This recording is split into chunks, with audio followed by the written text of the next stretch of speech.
Okay, so if you're dealing with that sharp burning pain shooting down your leg, it might feel like, just something temporary. Right. An annoyance. Right. Easy to ignore sometimes. But what if it's actually a really critical warning sign, especially if you're, say, over 60? That's really our mission for this deep dive today. We want to uncover the serious complications, the ones people often ignore, from untreated sciatica. Yeah, complications that can really hit your mobility, your independence, your whole quality of life. It's true. We're going to explore some medical realities. Backed by clinical research, this isn't guesswork. No, absolutely. And it could honestly make the difference between getting fully better or facing a permanent disability. It really could. And just to kind of drive home how vital this is, let me share a story. It comes from Miss Lisa. Ah, yes. Her experience is incredible. 20 years treating seniors in Vietnam, Yeah. right? Traditional Eastern medicine focus. So she told us about Margaret, a 67-year-old grandmother from Ohio. Really vibrant woman.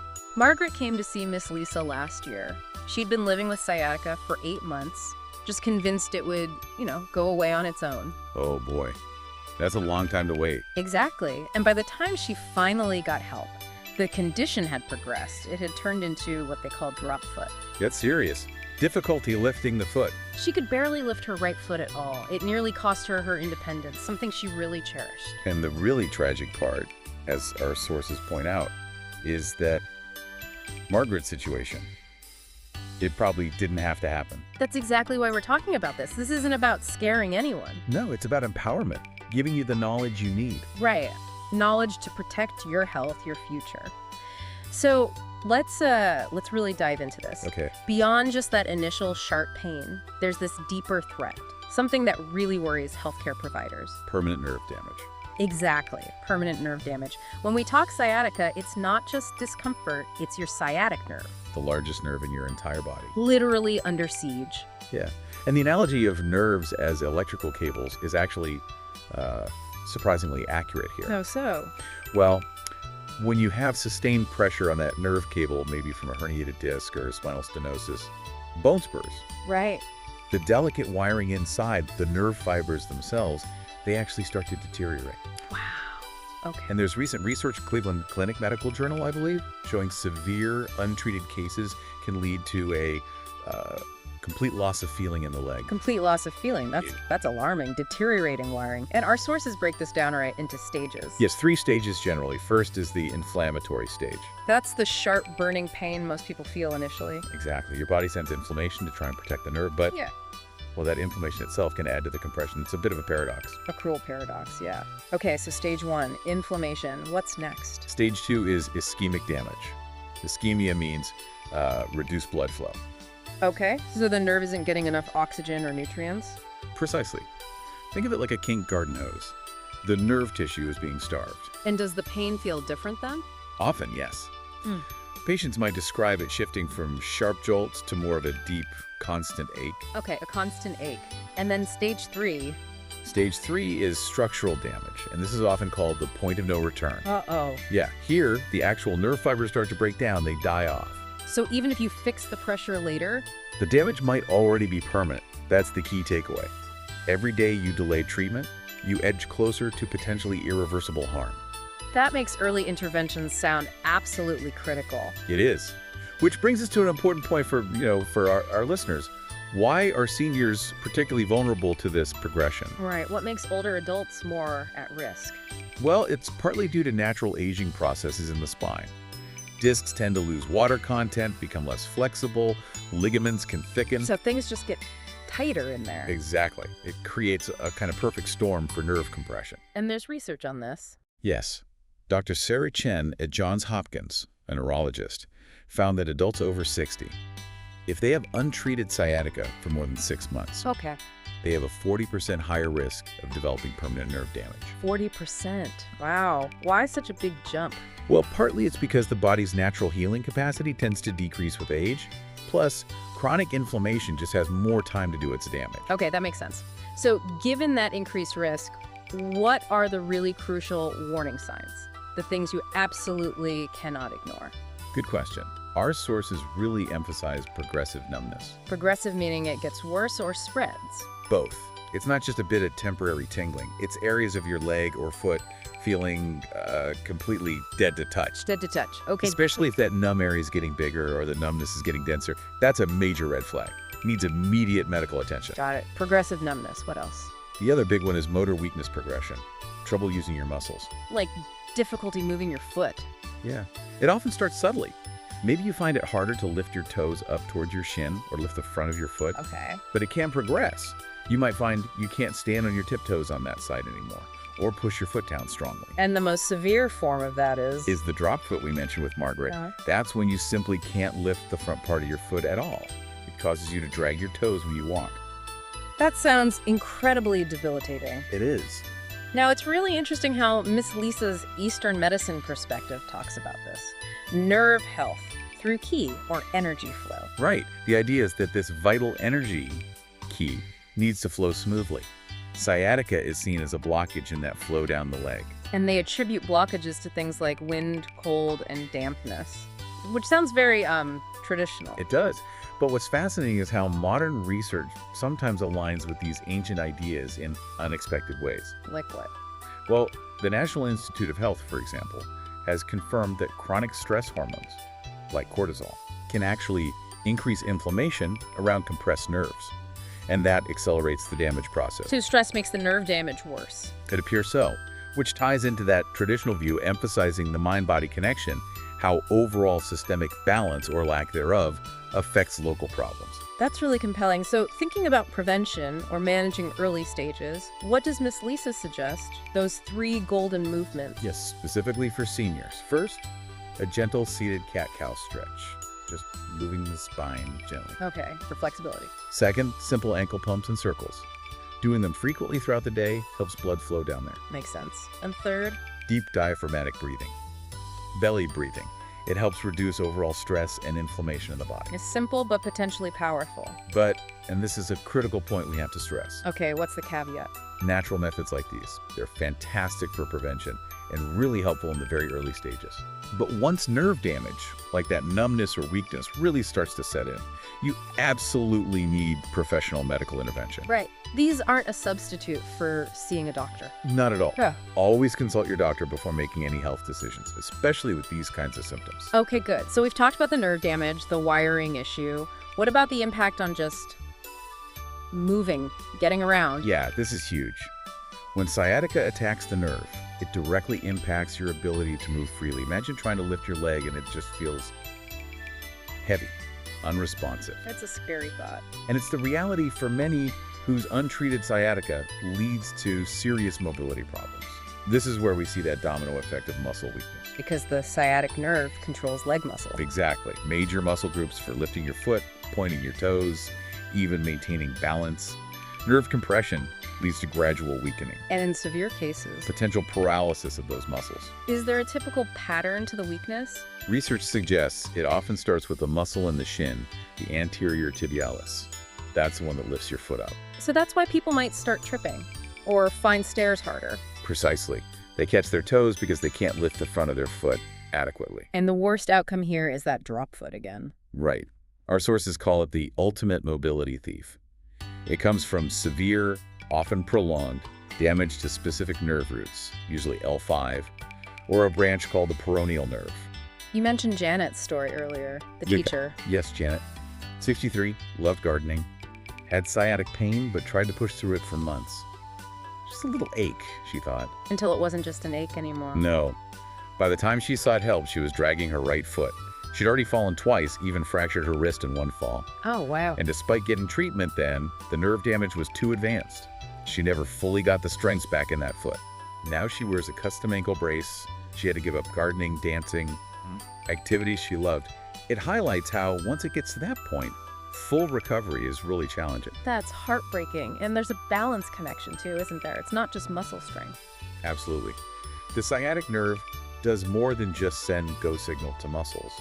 It also sends sensory information back to your brain. Like what kind of information? Proprioceptive feedback. It's basically your brain's sense of where your leg is in space, even if you're not looking at it. Okay, so sciatica messes with that signal. It can, yeah. Hmm? If the nerve is compressed, that feedback gets fuzzy or lost. Your brain literally doesn't have a clear picture of where your leg is. They call it a proprioceptive deficit. And that leads to falls. Definitely. Studies show seniors with chronic sciatica have a risk of falls that's 3 times higher than their peers without sciatica. 3 times higher. That's significant. And unfortunately, that often triggers what's called a compensatory cascade, meaning your body tries to compensate. If one leg is weak or feels unstable, you naturally shift more weight onto the good leg. Seems logical. It does, but it puts a huge amount of unnatural stress on the joints of that good leg, the hip, the knee, the lower back on that side. So you end up with new pain somewhere else. Very often, yes. Pain in the unaffected hip or low back is common. It's like asking one leg to consistently do the work of 2. It wears things out faster. Okay, so weakness, balance issues, compensatory pain. What else? There's also muscle atrophy. Atrophy, meaning the muscle shrinks. Exactly. When a muscle doesn't get proper nerve signals for a long time, it starts to waste away. It's called denervation atrophy. How quickly can that happen? Worryingly fast. Some research suggests it can start as early as 2 weeks after significant nerve compression. 2 weeks? Wow. And the really concerning part is that after about 6 months or so of denervation, that atrophy can become irreversible. The muscle tissue just doesn't recover even if the nerve signal is restored. So you could end up with one leg visibly smaller and weaker than the other, permanently. Yes, that's a potential long-term consequence. This is all pretty devastating physically. But what about the mental, emotional side? Oh, that's hugely important and often overlooked. The psychological impact of losing mobility. It's profound. How does it usually manifest? We see a lot of depression, anxiety, social isolation. There's the fear of falling, which can make people afraid to leave their homes. There's embarrassment about limping or needing aids, a loss of independence. It changes your whole life. It really does. And chronic pain itself, we know now, actually changes brain chemistry. It can lower levels of mood-regulating chemicals like serotonin and dopamine. So the pain itself contributes to depression and anxiety. Yes. There are studies, Journal of Pain Research, for instance, showing that up to 85% of people with chronic sciatica develop clinically significant depression or anxiety within the first year. 85%. That's staggering. It really underscores how debilitating this can be, far beyond just the physical sensations. Going back to Miss Lisa's perspective, how does Eastern medicine approach preserving mobility? Well, there's that core philosophy. Movement is life, stagnation is death. The focus isn't just on stopping pain, but on maintaining and improving function. How do I do that? It often involves combining things like acupuncture or acupressure at specific points along the leg. You mentioned some points earlier. Yes, points like Yinmen, Weishong, Yanglingquan. These are thought to lie on energy pathways, or meridians, related to leg function. They've been used for centuries to treat what they call leg key blockage. And does it work? Well, traditional use spans centuries, and now modern clinical studies are actually showing that stimulating these points can improve nerve conduction and muscle strength in some cases. Interesting. So combining that with movement. Exactly. Targeted exercises, often very gentle ones, designed to maintain nerve health and muscle function. You mentioned nerve gliding exercises before. Yes, Ms. Lisa recommends those specifically for prevention or early stages. They're gentle movements designed to help the sciatic nerve slide and glide freely within its path, preventing it from getting stuck or adhered to surrounding tissues. Okay. But again, the caveat. Absolutely. Vital caveat. If you already have noticeable muscle weakness or balance problems, you need immediate professional medical evaluation. Natural methods are for support and prevention, not for fixing advanced issues on their own. Precisely. Advanced complications demand comprehensive medical care. Okay. So we've covered nerve damage, mobility loss. What happens when the pain itself just refuses to go away, when it becomes chronic? Ah, yes. Miss Lisa often talks about this cruel irony, how pain starts as a warning signal, a protective mechanism. Right, telling you something's wrong. But with chronic conditions like persistent sciatica, that pain signal can transform. It becomes the enemy itself. It can actually rewire your brain. Rewire your brain. It's a phenomenon called central sensitization. When pain signals bombard your spinal cord and brain for too long, say more than 3 to 6 months, Okay.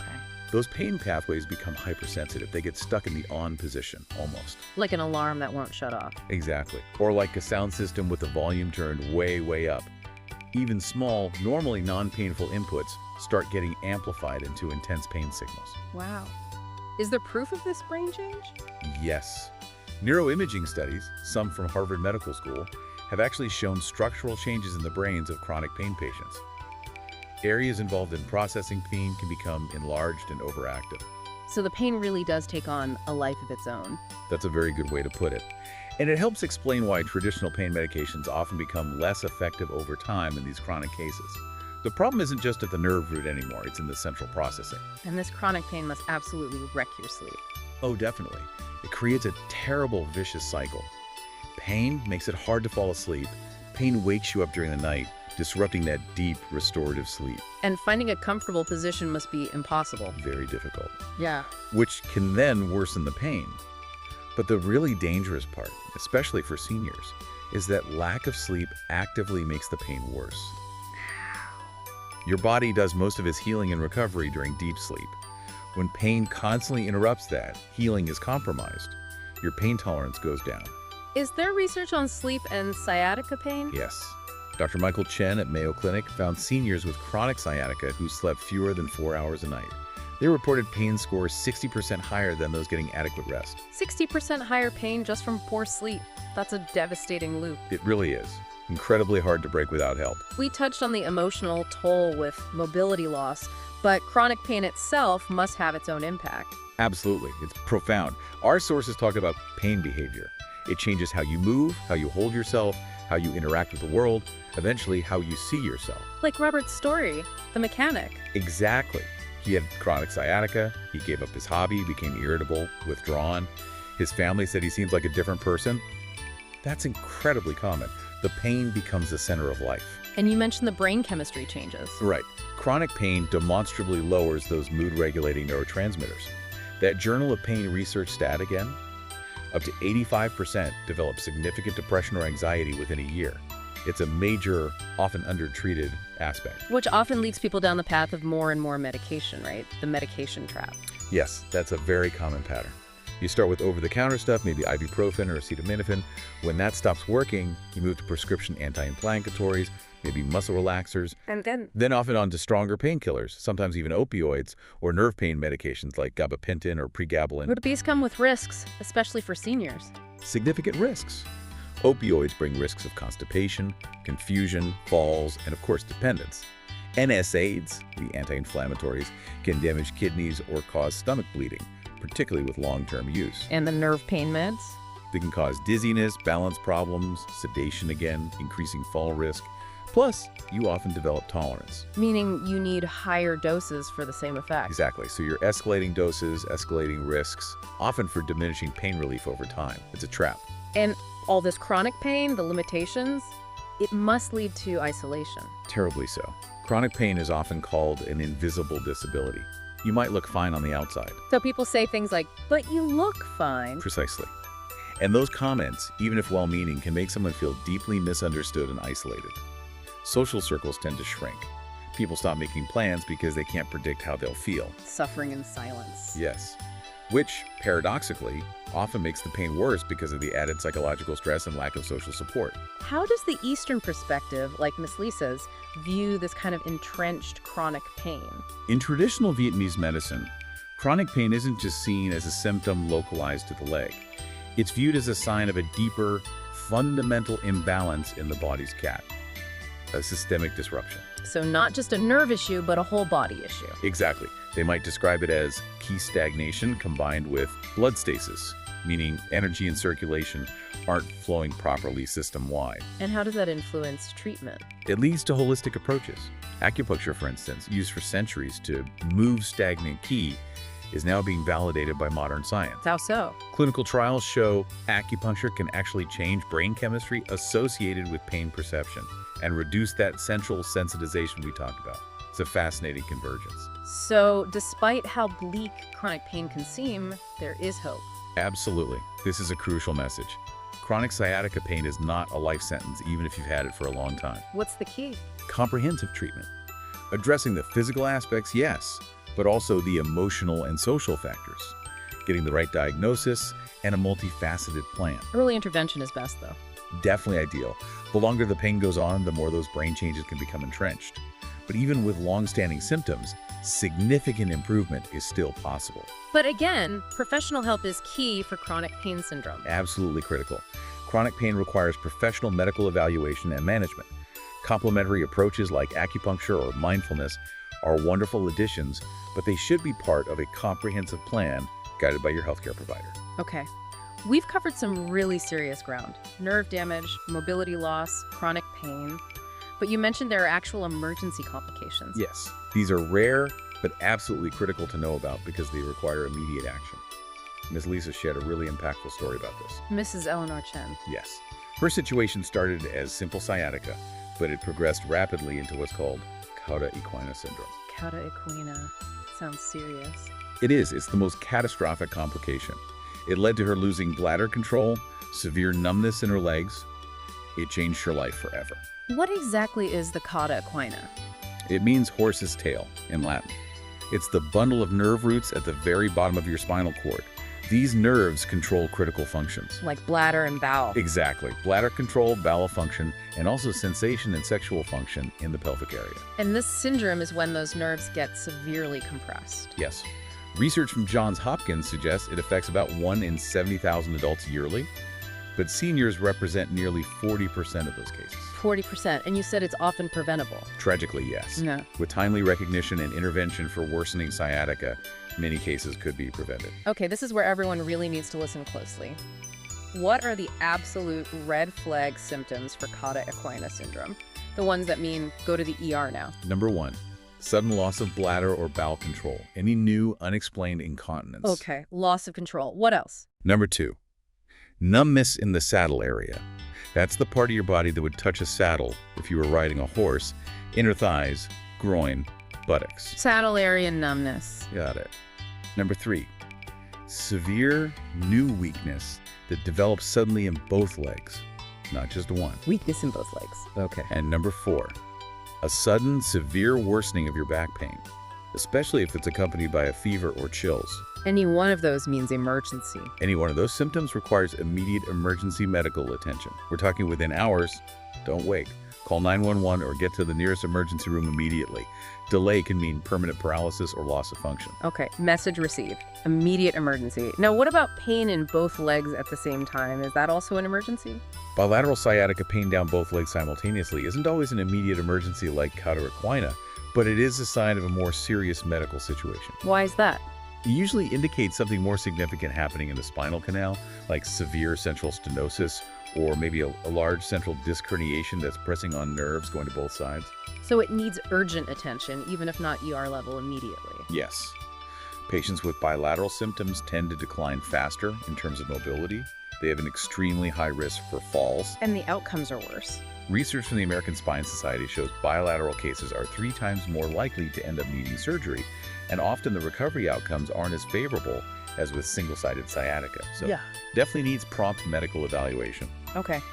Are there other, maybe less known, urgent complications? Yes, infection is one. While not common, chronic inflammation and pressure can sometimes create an environment where a serious bacterial infection develops around the spinal nerves or discs. And that's more dangerous for seniors. It can be, yeah, due to potential age-related changes in the immune system. Symptoms might be a sudden, severe increase in back pain, fever, chills, night sweats, sometimes even confusion. So similar red flags to Cauda equina involving fever. Yes, that combination of severe back burn and systemic signs like fever always warrants immediate medical attention. It requires hospitalization and antibiotics quickly. It sounds like the common thread here is that acting early is key. Absolutely. The crucial prevention message for all these emergency situations is that they are largely preventable. Most sciatica, when managed properly and early, never gets close to this stage. Knowledge really is power here. It's your most powerful tool. Knowing these red flags, knowing when to seek help, can protect you or someone you love from devastating outcomes. So bringing this all together, what's the action plan? If someone listening is dealing with sciatica, what should they do now? Miss Lisa suggests 3 key actionable steps. First, and most importantly if you haven't already, schedule an appointment with your healthcare provider. Get it checked out properly. Yes. Early professional evaluation is the cornerstone of preventing these complications. Okay. Step 1. see a doctor. What's step 2? Start keeping a simple symptom diary. Just jot down notes each day. Like what kind of notes? Your pain level, where it is, what makes it better, what makes it worse. Any changes you notice in numbness, tingling, or strength. How does that help? It provides really valuable information for your doctor. It helps them track your condition accurately and tailor the treatment specifically to you. It makes your appointments much more productive. Good tip. Symptom diary. And the third action? Begin implementing gentle, natural, supportive measures, but only within your comfort level. Don't push through sharp pain. Like the things we talked about earlier. Exactly. Gentle movement, like walking if it feels okay, maybe those ankle pumps. Using ice or heat for temporary relief. Practicing stress reduction, like deep breathing or meditation. Supportive measures while seeking professional care. Precisely. They support the healing process. We've covered a lot of serious potential problems today. How do we end this on a note of, well, hope? That's really important because despite everything we've discussed, the overwhelming message needs to be one of hope, not fear. So untreated sciatica can be serious. Yes, the potential complications are real. Yeah. But, and this is a big but it is absolutely not a life sentence for most people. Recovery is possible. Very much so. With the right knowledge, with early intervention, with comprehensive care that addresses the whole picture, the vast majority of patients see significant improvement. People get back to their lives. Yes, they return to active, fulfilling lives. You have to remember, your body has remarkable healing capabilities, especially when it gets the right support and care promptly. That's good to hear. So, thinking about this knowledge we've shared, you mentioned knowledge is power. What about the idea of sharing that knowledge? What does it mean to not just gain this information, but maybe pass it on? That's a really powerful thought to leave people with. Consider how you might empower someone else in your life. A parent, a friend, a neighbor. By sharing these warning signs, the importance of acting early. Exactly. How does simply making others aware contribute to a healthier community overall, where people know when to seek help, preventing small problems from becoming big ones? Knowledge shared really is health preserved. Something to think about. And the final reminder. Always. Please remember to consult your own doctor before making any health decisions or changes to your care plan, especially if you have existing medical conditions. Your health is your most precious asset. Absolutely. Protect it with knowledge, protect it with early action, and make sure you get comprehensive care.